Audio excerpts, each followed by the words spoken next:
Sénégal, bonjour, Kauteuf ou encore Upelo. Voilà ce qu'elle a lieu de dire en lisant Tribune quotidienne ce matin à la une du journal du groupe des médias. Il est question d'offensive politique coordonnée. Offensive politique coordonnée, pourquoi faire? La rébellion de Pastef les Patriotes contre la justice. Voilà ce que relève clairement et nettement Tribune quotidienne ce matin. Le journal, en tout cas, de chercher à savoir, histoire de faire savoir s'il n'est pas question. Alors là, pas du tout question d'une pression du parti Pastef les Patriotes pour récupérer les ministères de souveraineté. En tout cas, la justice sénégalaise est l'un de nos plus gros problèmes, avait déclaré publiquement. Ousmane Sonko, Wak feigne ou pas, tout compte fait. Des appels à des poursuites judiciaires soulèvent une question essentielle et le substantiel dans cette histoire gravite autour de l'offensive politique coordonnée. D'après Tribune quotidienne qui retient et fait retenir la rébellion de Pastef les Patriotes contre la justice. Rébellion de Pastef les Patriotes au nom de quoi? Quoi qu'il en soit, le quotidien d'évoquer le plan national de redressement. Et là, on peut lire le nouveau projet de Sonko. Le BOC, sommes nous tentés de dire, en tout cas, le plan sera partagé le 28 juillet et suivi d'un discours populaire de monsieur le Premier ministre, son excellence proche, la porte du Bourok et Niam, quelques jours après. En tout cas, des moments destinés à peaufiner l'image du leader de Pastef les Patriotes retient et fait retenir le quotidien. Bon, à la une du journal, il s'agit bien entendu du plan national de redressement. Comprenez le nouveau projet de Ousmane Sonko. Et pendant ce temps, le point info de s'arrêter sur le point noir du moment. En ce moment, on peut lire à la une du point info quotidien, discours haineux. Le comité national des droits humains, dirigé par le professeur titulaire, le professeur titulaire des universités, Amsatou Sow Sidibé, tire la sonnette d'alarme. S'agit-il de sonnette d'alarme rouge ou de sonnette d'alarme noire?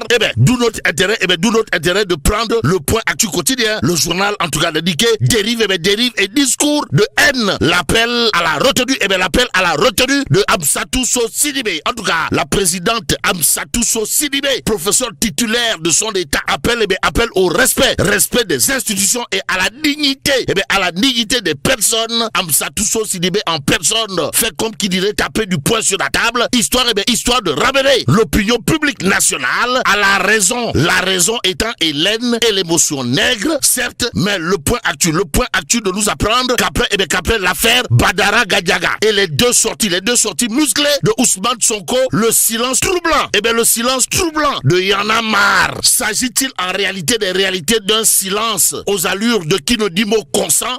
Le point actu, en tout cas, de renseigner le mouvement Y'en a marre est resté silencieux quand le chroniqueur Badara Gadiaga et compagnie sont placés sous mandat de dépôt. Aussi, rien et absolument rien également quand monsieur le Premier ministre, son excellence, proche la porte du Bourok, comprenez, Enyam, Ousmane Sonko, s'en est pris à la presse, notamment à TFM et autres. L'autre point bizarre de chez bizarre autour du silence de mort signé le mouvement Y'en a marre. D'après le point actu, gravite autour d'un fait. Comprenez, la polémique en cours au sommet de l'État laisse visiblement de marbre la villa numéro 7 de l'unité 16 des parcelles Zassedi, siège du mouvement Y'en a marre. Est-ce à dire que nous sommes passés du Y'en a marre au Y'en a envie sous l'ère Diomaye Sonko?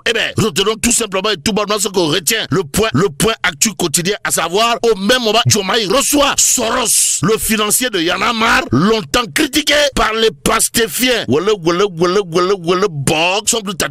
Que dire d'autre autour de cette actualité? Sinon, Y'en a marre est dans un silence de cathédrale ou silence d'enterrement. Pire, silence de mort troublant. Au moment où l'espace public n'a jamais été saisi d'une clameur aussi forte. Force est de retenir que Dieu est grand, mais Barthélémy Ibn Jean-Paul Diaz n'est pas petit. En tout cas, Wolf quotidien ce matin, à propos de dérives dictatoriales, de violation des libertés, de vagues d'arrestations et autres, de nous informer que Ndeketeyo, celui qui dégaine contre Ousmane Sonko, c'est Barthélémy Diaz. En tout cas, Barthélémy Toy Diaz à l'état civil a, d'après Wolf quotidien, déclaré il est temps de faire face annonce. Ainsi, face au pouvoir, le Dakarois quotidien annonce Barthélemy Toye Dias. Comprenez Borom Dakarou. Ou le box, on peut tenter de dire. Bon, le Sénégal, le Sénégal ne sera jamais, au grand jamais, une dictature de transition. Voilà le coup de pied dans la fourmilière, pour ne pas dire le pavé dans la barre, ou encore le Punkalibamou Kourbaïfal, le Ngandibamou Moldeboride, aux allures de bombes à fragmentation et même de toui. Signé Barthélemy Toye Dias, informe en tout cas le Dakarois quotidien. À la une du journal, on peut en tout cas lire comprenez Barthélemy Toye Dias, ou encore Barthélemy Hymne, tonton Jean-Paul Dias, défie le tandem. Et comme il est dit, Foulaï Diaye Dakar. L'As quotidien, en tout cas, d'indiquer que plus gore fit que Barthélemy Dias, tu meurs. En tout cas, Barthélemy Dias passe à l'offensive, d'après l'As quotidien ce matin. Le journal, en tout cas, d'indiquer que Sawai, Borom Dakarou, comprenez Barthélemy Toye Dias, bande les muscles. Pourquoi? À cause du silence de la justice sur la requête contre la révocation de son mandat, de maire de Dakar. En attendant, restons avec l'As quotidien ce matin. Le journal de parler d'esclavagisme dans l'exploitation du gaz et du pétrole au Sénégal. Pour nous apprendre, les populations épinglent BP et Woodside. Waouh. Au même moment, Réumi continue de s'intéresser à l'emploi, histoire de renseigner. Diomaye annonce un recrutement exceptionnel de 700 agents pour 2025. D'où l'intérêt pour nous de prendre direct du ce matin. Le journal, en tout cas, d'illustrer sa une ce matin avec monsieur le ministre de l'enseignement supérieur, de la recherche et de l'innovation. Comprenez, le docteur Abdourahmane Diouf, alias As Diouf. Bon, direct news, en tout cas, de nous livrer une information qui poussera Sawai. As Diouf, comprenez, docteur Abdourahmane Diouf, ministre de l'enseignement supérieur, de la recherche et de l'innovation, à faire du turpi, fait une beauté. Ou le box, on peut de dire, en tout cas, recrutement exceptionnel de 500 enseignants-chercheurs, un record historique. En tout cas, jamais dans l'histoire de l'enseignement supérieur, recruter 500 enseignants-chercheurs en un seul jet ne s'est concrétisé. C'est ce pari fou que tente le gouvernement actuel, informe bien entendu direct news ce matin. Mais ce matin, l'évidence quotidienne d'indiquer, en tout cas, l'État annonce le recrutement de 500 enseignants-chercheurs, une première historique du Sénégal, aux Sénégalaises et aux Sénégalais. L'évidence quotidienne de nous apprendre, entre 2015 et 2025, seuls 410 enseignants-chercheurs avaient été recrutés, soit 41 par an. Cette opération constitue la première phase d'un plan plus ambitieux visant à recruter à terme 1500 enseignants-chercheurs, renseigne l'évidence. Restons avec le journal qui parle de BFM 2025, histoire d'indiquer le ministère rassure après des incidents isolés. Non, semble retorquer l'info quotidien. Le journal, en tout cas, de parler de fraude aux examens, histoire de révéler concours général de triche au BFM et au baccalauréat.